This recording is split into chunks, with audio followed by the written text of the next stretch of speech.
It starts small. You wake up on a Monday morning and there is already something heavy sitting on your chest before you even open your eyes. You lay there for a moment, staring at the ceiling, and the first thought that crosses your mind is not about your family, not about something you love, not about who you are. It is about that place, that building, those people, that feeling. And it has not even started yet.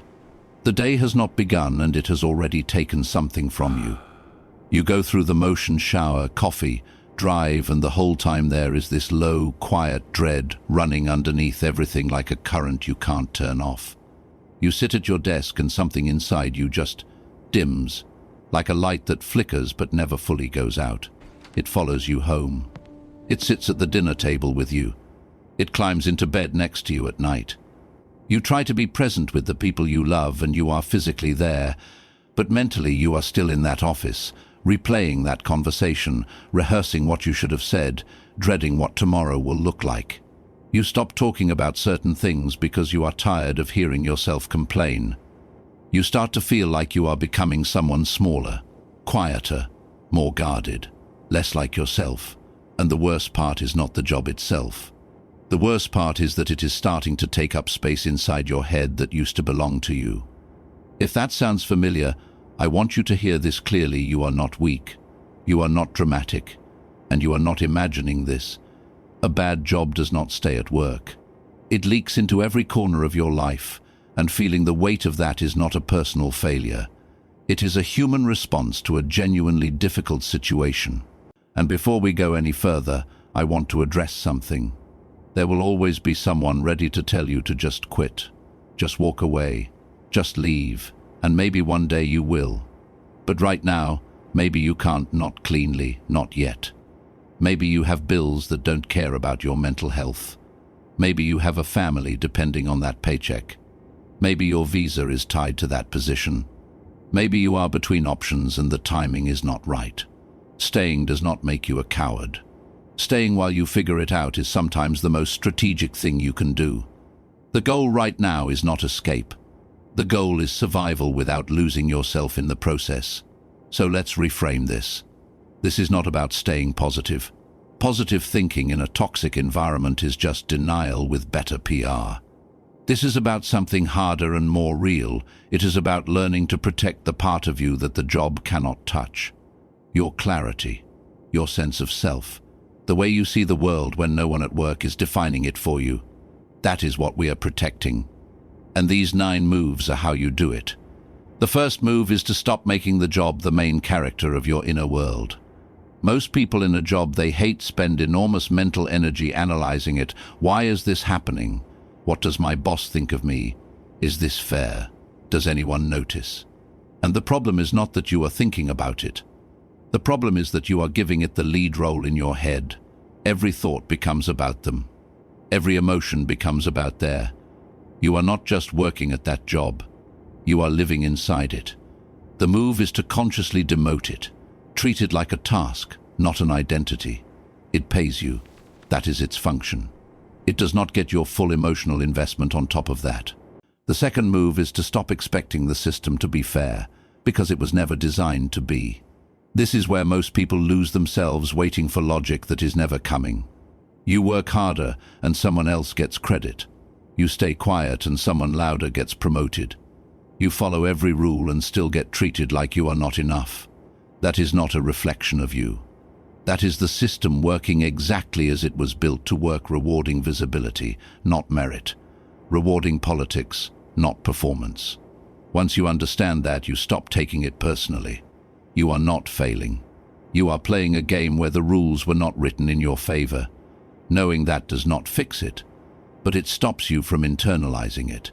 The third move is to become professionally present but emotionally unavailable. This is not about being cold or rude.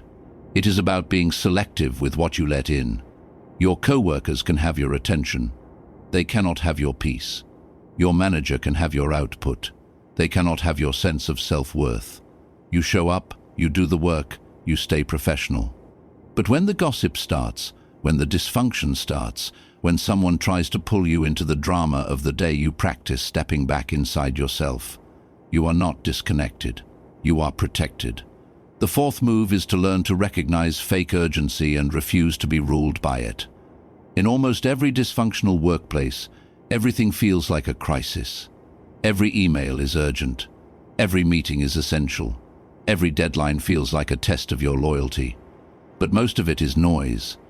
The mistake most people make is treating manufactured pressure as if it is real emergency and then burning themselves out responding to things that did not actually require their full energy. Start asking yourself, is this actually urgent, or does it just feel that way because someone panicked?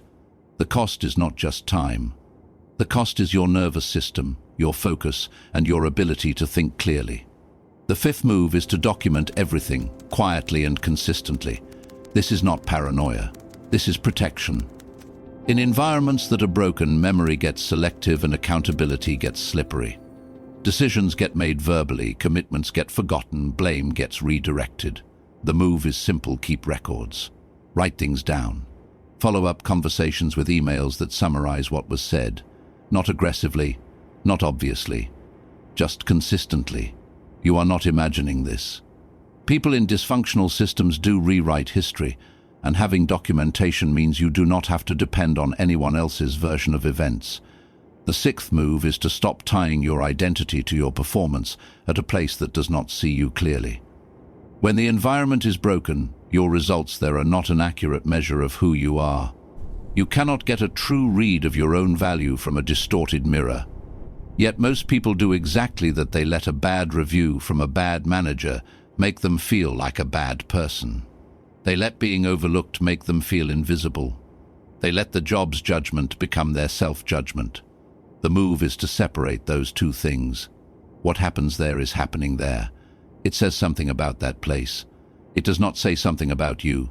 The seventh move is to build one small thing outside of work that belongs entirely to you. Not a side hustle, necessarily. Not a career plan.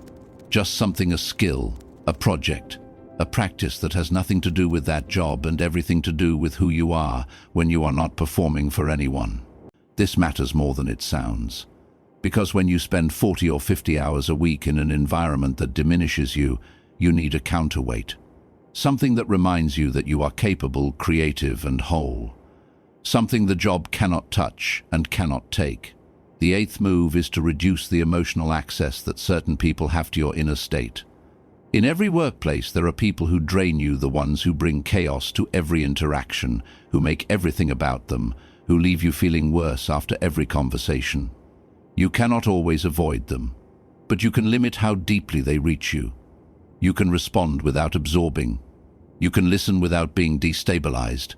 This is not about being cold. This is about maintaining a kind of internal distance, being in the room without being at the mercy of the room. The ninth move is to build your stability from the inside rather than waiting for the outside to get better. Motivation that depends on your environment will always be fragile. If you are waiting for your manager to be kinder, for the culture to improve, for things to finally make sense, you are handing your stability over to something you cannot control. The move is to stop waiting. Build small rituals that ground you before the day starts. Protect your mornings. Protect your sleep. Protect your weekends with the same energy you would protect anything that matters to you. You are not trying to become someone who loves the job. You are trying to become someone the job cannot break. And here is where we land. The job may not change. The dysfunction may stay exactly as it is. The politics, the pressure, the people, they may be there tomorrow the same way they were today. You cannot always control that. But here is what you can control: who you are inside of it. The job does not get to decide that. The system does not get to decide that. You came into that environment as a full person. You need to leave it whenever that day comes still being that person. You are still in the job, but you no longer have to live inside it. That is not a small thing. That is actually everything. Because when you stop letting a broken environment write the story of who you are, you start reclaiming something that was always yours: your clarity, your character, the version of yourself that exists beyond any job title, any office, any manager's opinion of you. Protect that. Guard it. Because no paycheck is worth what it costs to lose it.